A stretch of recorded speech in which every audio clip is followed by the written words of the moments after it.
Maman il a dit ouais, ouais encore, ça toujours, et ça bien va moins. Maman il a dit ouais.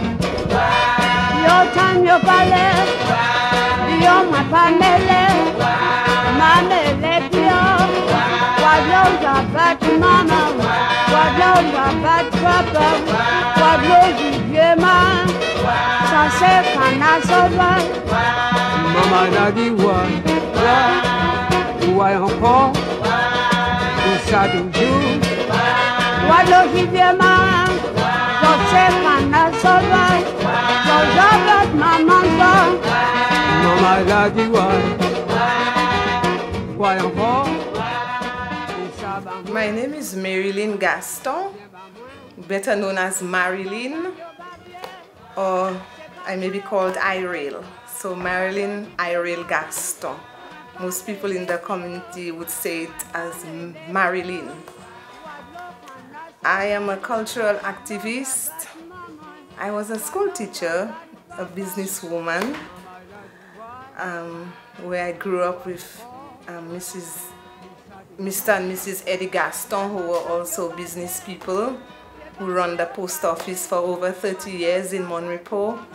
So I was part of the business world as well. But along that too came the cultural blood, like Cecen would put it, Manmay sang. This thing was in me and I didn't know it. And so it took fulfillment of me as a little girl growing up, collecting things.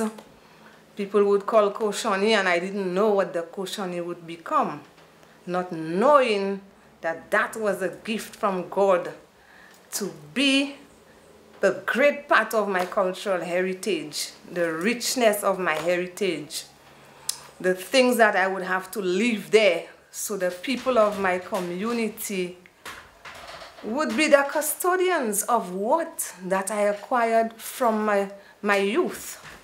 So here I am, a cultural activist, willing to be the people's servant at any time doing my cultural thing. Growing up in Monrepo, I remember as a little girl I went to Miss Dean's school. That was the first preschool in Monrepo. Miss Dean, she died at 100 years. And at Miss Dean's school, we were doing catechism, which I remember well. We learned to count and do our ABCs and a lot of things, lots of games. And then I went on to the Monrepo Combined School. At the Monrepo Combined School, school days were really happy days. I remember from stage 1 up to standard 4 when I left to go to the Mikud Secondary School. But at Monrepo Combined School, we learned everything. We learned from praying to good manners, to your school lessons. Every subject that was taught, we were serious about it. And up to this day, the class that I belong to, class of 68, we are a tight-knit class. We still keep our reunions. We just had one last December. And those days were happy days. We had games on the field. We were playing rounders. We remember when we were doing our timetables. I remember when we were sharing lunch together, when it was National Day, Christmas time, we had parties. I remember when we had to bring our cup and our plate to school for the treat from the government. They used to give us National Day treat. I remember the times my class still make me laugh about myself. I was afraid of injections. And they used to come and give us injections, so I used to run and hide underneath the school. And they would have to run around the school to look for me to give me injection. And I must say, my school days at Monrepo Combined, Monrepo, were really happy days. So many things to talk about. We love to pray. We love to go to the church. At that time, there was a chapel. The church wasn't... there was an old chapel, which Father Chauvet was the priest at the time. And the chapel was being used as a cinema. So there by the chapel, he would have dances for children, and we were looking forward to such activities too. He was having bazaars, and he had the cheval bois. He made like games for us, and he used to take photos for children, and you know, all those things I remember growing up in Repos. My teenage years were great years too. From where I grew up, we had to have the spiritual aspect of your life. I was a choir member. We had the junior choir and the senior choir. And we had a little uniform, I still remember. And then I was a member of the Young Legionary, Legion of Mary group. I was a member of the Red Cross. I was a member of other little groups we had around. We didn't really have names, so we just came together. Then I myself formed a little group I called the Roots Contact Club, where I had some young girls. We were getting together, we were cooking, doing embroidery and stuff like that. And the name came from the movie Roots. And I always loved my natural things, you know, so all those things were in me, and I didn't even know to develop who I am today. So my younger years too, we had my mother from the mothers group. She started Mother's Day in Repos, so we always had a group of young girls, and we would have concerts. We would have performances for the mothers on that day, so we always had that little knitted group in the community. So I still remember all the games that we played, and my mom also organized Children's Day, so many of the teenagers in Repos were always together and looking forward to that day when we would all meet, doing all those nice things on stage, singing all the folk songs, acting, and all of that. So I also grew up in a place where there was always music, because my parents had a dance hall, and we had all the different bands from around St. Lucia, Merrymakers, Rebel 7, Quavers, Big Six, and many others, Tropical Stars, Mr. Chester. I remember all those people. That's why all that music thing is in me.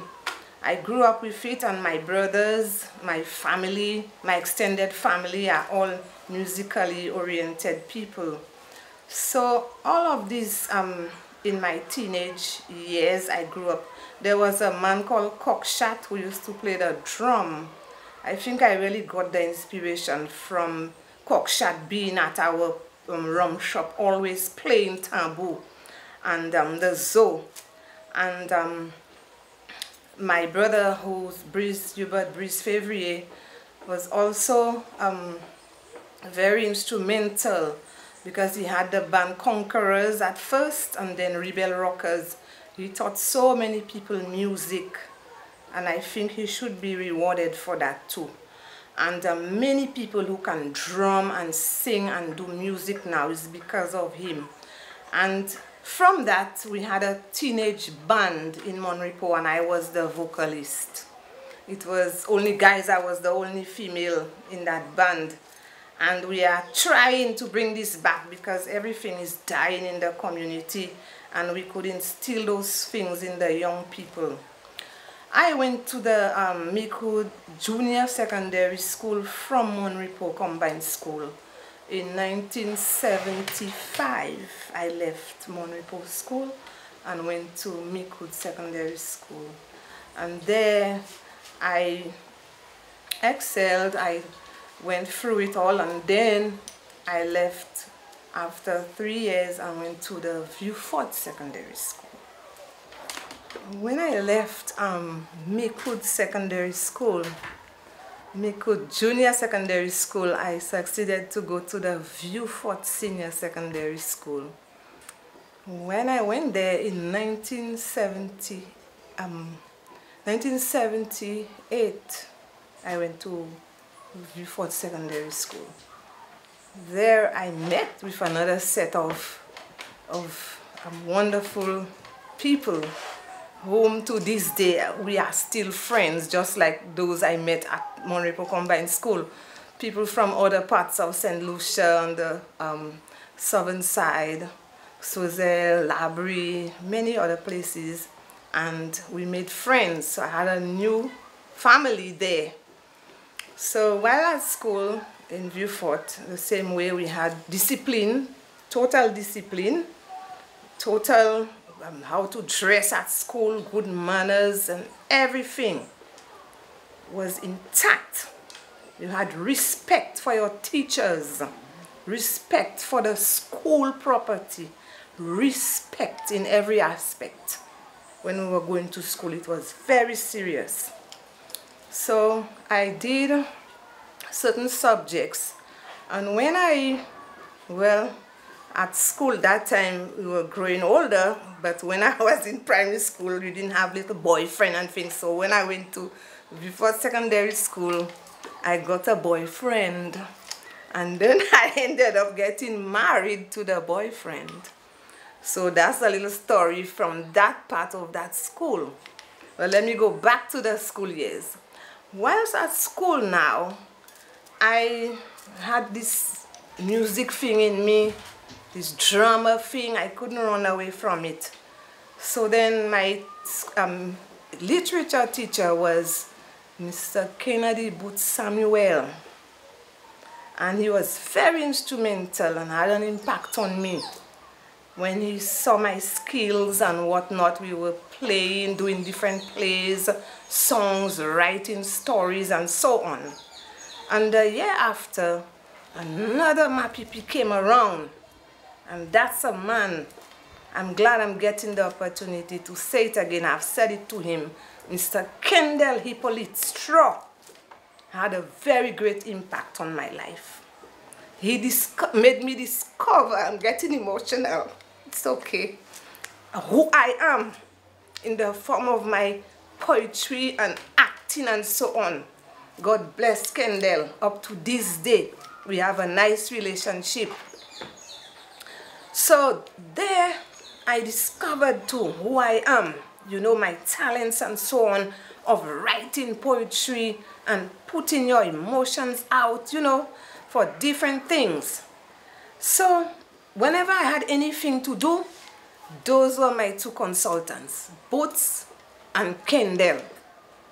Up to this day, if I have anything I want to do or I need an idea, I will call on any of them and they will never refuse to assist me. At Beaufort Sec, when I was, we had plays that we put on. Kendall, we did the Middle Passage, the slave trade Middle Passage, and we traveled with that play. We went to Soufrière, we went to different communities. Unfortunately, we were stoned in Soufrière. But that was a masterpiece we had put on, thanks to Kendall and Boots. And when I was graduating from Beaufort Senior Sec, I must tell you, at that time, I don't think even the teachers and them were taking those things very seriously, but Kendall and Boots saw differently.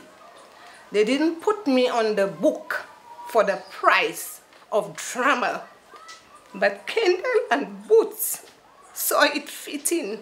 They gave me the best drama student. It wasn't written on the program. And they gave me gifts, which I still have up to this day. I'm emotional about it because that's very special to me. Kendall and Boots gave me books and records. He made me discover a poet called Linton Kwesi Johnson, which bass culture, dread, beat and blood, and all those poems up to this day. I go on YouTube and listen to Linton Johnson and get this consciousness of who we are. So I really want to thank Kendall and Boots, especially Kendall, for making me discover who I am today and still using it on to what I am doing. I see a value in every piece of paper, every piece of cautioning people will take for nothing. I had it from small, but they helped to develop this thing in me, and I'm continuing. First of all, I would like to say, before I go to that depth, since I was affiliated with people as Sesen Descat, our Queen of Culture, Sesen was just not Queen of Culture to me. She's blood relative, and she had an impact on my life as well. My grandmother, Edith Shalry, is Sesen's aunt, and Sesen was very close to my family, especially me. I was always around her growing up as a child. And I must say, when I was in school, I'm going back to school, anything I had to do culturally, I would go to her. And I would ask her for a song, or I would tell her how I wanted to do something, and she would advise me. So I grew up from a little child until her death. We parted.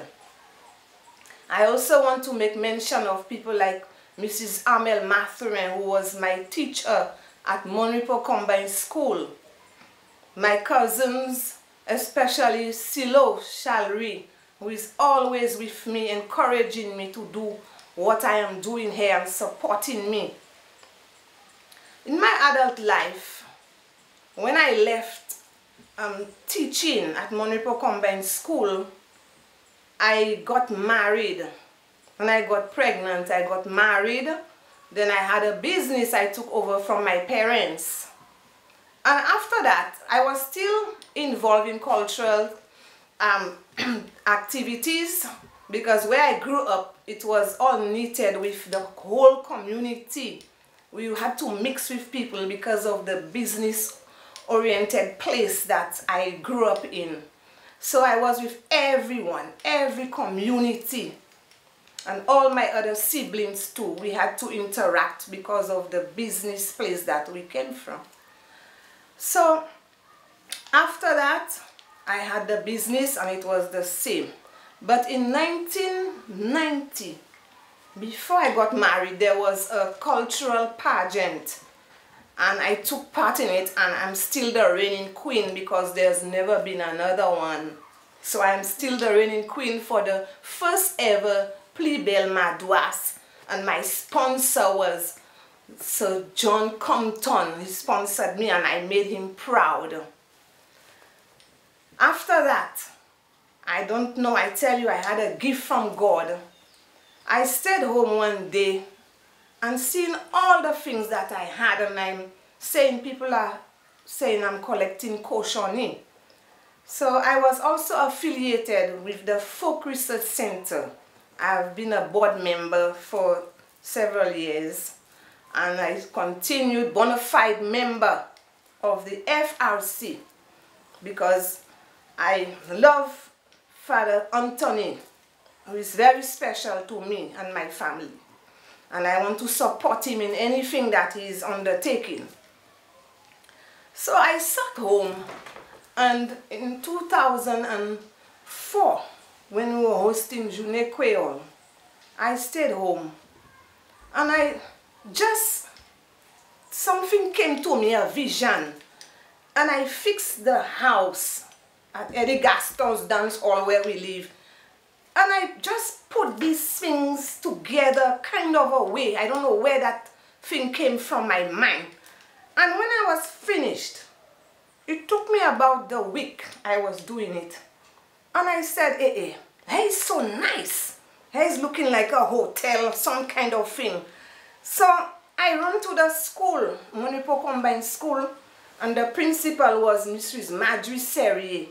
And I said, Teacher Marjorie, I want you to come home and see something. I have an education. Just like that, I said that. I didn't know what that was. So she told me I will come after school or at lunchtime. So when she came, she's telling me, oh, Marylene, this is so wonderful. You know, she was in awe. And I said, Teacher Marjorie, you must bring the school children here to see that. because that is an education for them to learn about how I displayed these things. I tell you, it's a gift from God. I don't know where that vision came from. So all those things I had been collecting have now, I told myself, become the property of my heritage. But I will have one regret. I never like to use that word. I would like to see it being preserved after I'm gone, because I will not be there for all time. Preserve it. And I have one daughter. I told my daughter, if you are not interested in what I am doing in my life, I would like you to donate it to my country. Donate it to some institution. Probably the only one I could say is the Folk Research Center, if there will be one, so that they could keep it in my memory, if it is your desire. But God is so great again, I'm telling you all. My daughter, she's not here with me, went on to study anthropology. And then when she came to St. Lucia and she saw this, what I have been doing, she said, "Mommy, I understand your life now." And she's supporting every bit of this thing that I'm doing all the way. So when I am dead and gone, I would love for someone to continue what I have started. That is why when children come to me for SBAs, or I see the younger children trying to understand what I am doing, I will not refuse to give them information, because they are the custodians of what I have been doing. I do not want it for myself, it is for their knowledge. That is why I think God blessed me with this little gift to pass it on for my heritage. So around here I have many of our musicians from the community, and I must tell you that most of them, whenever I hosted anything or I had little parties or I asked anything of them, they would never refuse me. And they would say, "Fille, me ka fè ba ou parce que c'est un bon bagay ou ka fè." They never charged me 1 cent. And to that I owe them. God bless all those who have gone. And we still have some of them. But the sad thing is that, you know, the way we treat our people, some of them do not want to do anything for people, but they never refuse me, because they understand what you have to go through to get these things done.